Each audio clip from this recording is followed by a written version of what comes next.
Good morning, good afternoon, or good evening, wherever you are tuning in from. Welcome to your daily dose of the most glamorous, insightful, and utterly fascinating news from the heart of the film festival circuit.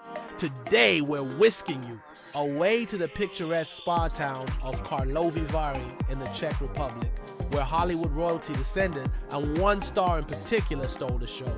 We're talking about Dakota Johnson, who wasn't just there to accept an award. She was there to spread love, wisdom, and deliver a bold declaration about a filmmaker who she believes is probably the best of our time.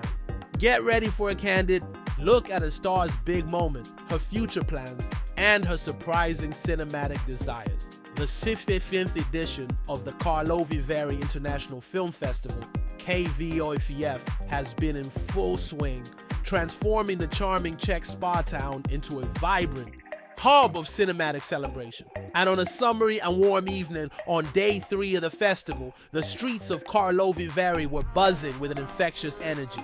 People were seen rushing to and from movie screenings, grooving along to impromptu concerts, and enjoying the lively atmosphere at outdoor restaurants and bars. It was a perfect setting for a star-studded event, and Hollywood delivered. Amidst this festive backdrop, inside the striking brutalist architecture of the Hotel Thermal Cinema, a true Hollywood luminary was preparing for a moment of honor. Dakota Johnson, known for her diverse roles in everything from the blockbuster 50 Shades of Grey franchise to the critically acclaimed Black Mass and Suspiria, was called on stage to receive the prestigious VIF President's Award. This special honor is reserved for actors, directors, or producers who have made a significant contribution to world cinema, and Johnson's presence underscored her growing impact and versatility in the industry. As she graced the stage, ahead of a highly anticipated screening of her new film, Materialist, the audience erupted. The air was filled with an outpouring of enthusiastic applause and genuine appreciation, with nearly everyone in the auditorium eagerly snapping photos and recording videos, eager to capture the moment. Johnson, with her characteristic poise and charm, accepted the award statuette to another round of raucous applause, soaking in the palpable warmth from the up for it crowd. In a brief yet incredibly impactful speech, the star further endeared herself to the local audience by expressing her gratitude in Czech. A thoughtful gesture that was met with palpable joy and even more cheers, but it was her next statement that truly sent ripples through the film world and quickly became a major headline. Without hesitation, Johnson publicly lauded her materialist director, Celine Song, as probably the best filmmaker of our time. This is a powerful statement, not only because it comes from a leading actress praising her director, but because Celine Song, while critically acclaimed for her debut film, Past Lives, is still relatively early in her feature filmmaking career. Such effusive praise from an actress of Johnson's stature immediately elevates Song's profile and underscores the profound creative connection they shared on Materialist. When Johnson finally left the stage, to yet more cheers and claps, the anticipation in the room shifted as everyone was now eagerly ready to actually watch Materialist. The film, an action comedy, also stars major talents like Pedro Pascal and Chris Evans, making it one of the most talked about premieres at the festival. Johnson's personal endorsement of Song only amplified the excitement surrounding the project.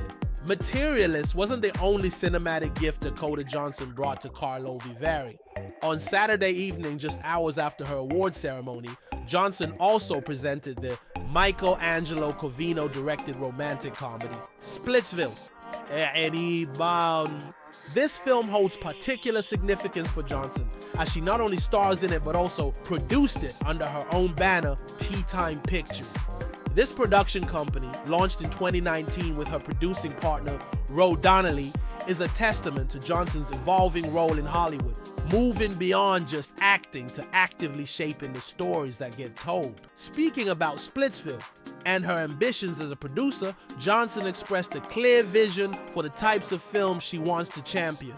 On Sunday, ahead of the screening, she passionately stated, "I hope these are films that ignite fire in people's hearts and minds about love and how we treat each other and what we want for ourselves." This statement reveals a thoughtful and purpose-driven approach to filmmaking, indicating that her work is not just about entertainment, but about sparking conversation, fostering empathy, and encouraging self-reflection among audiences. It's clear that through Tea Time Pictures, Johnson aims to create cinema with a meaningful impact. Earlier in the festival day, in a revealing press conference, Johnson offered reporters a candid glimpse into her multifaceted career ambitions and personal philosophy. Her insights were as diverse as her filmography, touching upon future aspirations, production priorities, and even surprising character desires. One of the most exciting revelations was her announcement that she would likely direct her first feature soon. This marks a significant step for Johnson, following in the footsteps of many successful actors who transitioned behind the camera. Her experience as a producer, coupled with her nuanced understanding of performance, will undoubtedly inform her directorial debut, making it a highly anticipated project in the coming years. She also reiterated her commitment to her production company's mission, stating that she wants to continue telling female-centric stories through her Tea Time Pictures. In an industry still striving for greater representation and diverse narratives, Johnson's dedication to empowering female voices both in front of and behind the camera is a crucial and commendable effort. Her focus on female-led narratives is a direct response to the historical imbalance in Hollywood and a clear vision for the future of her company.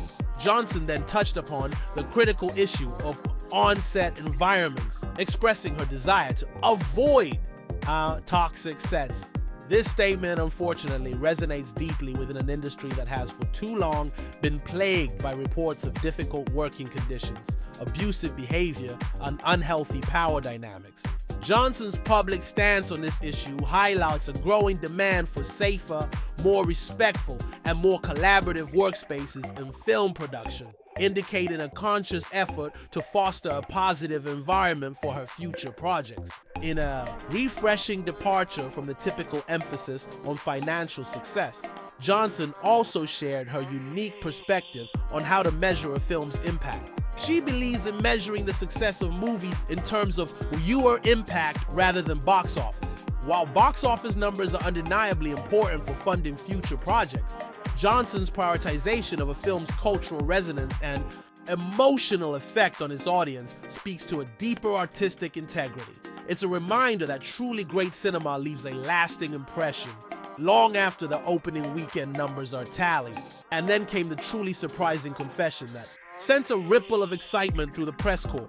Dakota Johnson revealed that she would love to play a psychopath. Known for her often gentle, vulnerable, or relatable characters, the idea of Johnson delving into the dark, complex psyche of a psychopath is an incredibly intriguing prospect. It showcases her desire to push her artistic boundaries, to challenge audience expectations, and to explore the darker, more unconventional facets of human nature on screen. This statement immediately sparked speculation among fans and industry insiders about what kind of chilling, transformative performance she could deliver in such a role. Throughout her time at the festival, Johnson consistently expressed her profound gratitude for the invitation to KVFF. Her observations about the festival itself were as charming as they were enthusiastic. "This looks like Disneyland. It's crazy here. It's so beautiful," she told reporters, clearly captivated by the picturesque spa town. Karlovy Vary, with its grand architecture, healing springs, and vibrant cultural life, truly offers a unique and magical setting for an international film festival. Johnson's description perfectly captures the whimsical and bustling atmosphere of the event, reinforcing its status as one of Europe's most beloved cinematic gatherings. "And I just couldn't feel more grateful," she concluded, her genuine appreciation for the experience shining through. Dakota Johnson's appearance at the Karlovy Vary International Film Festival was more than just a red carpet moment. It was a comprehensive unveiling of an artist in full bloom. From her heartfelt appreciation for her colleagues like Celine Song to her ambitious plans as a director and producer and her surprising desire to explore darker roles, Johnson presented herself as a thoughtful, driven, and creatively boundless force in Hollywood. Her focus on impactful storytelling, nurturing positive set environments, and measuring success by emotional resonance rather than just financial returns positions her as a refreshing voice in the industry. As she continues to evolve, both in front of and behind the camera, audiences can look forward to a captivating array of projects that promise to ignite hearts, challenge minds, and perhaps even introduce them to a truly terrifying psychopath. Her star power, combined with her thoughtful approach to her craft, ensures that Dakota Johnson will remain a prominent and influential figure in cinema for years to come. And that's the latest from the magical world of film festivals, with Dakota Johnson giving us a candid glimpse into her brilliant mind and ambitious plans. Who knew she wants to play a psychopath? We'll be keeping a close eye on her directorial debut and all her exciting upcoming projects. Until next time, stay cinematic, stay inspired, and we'll see you then.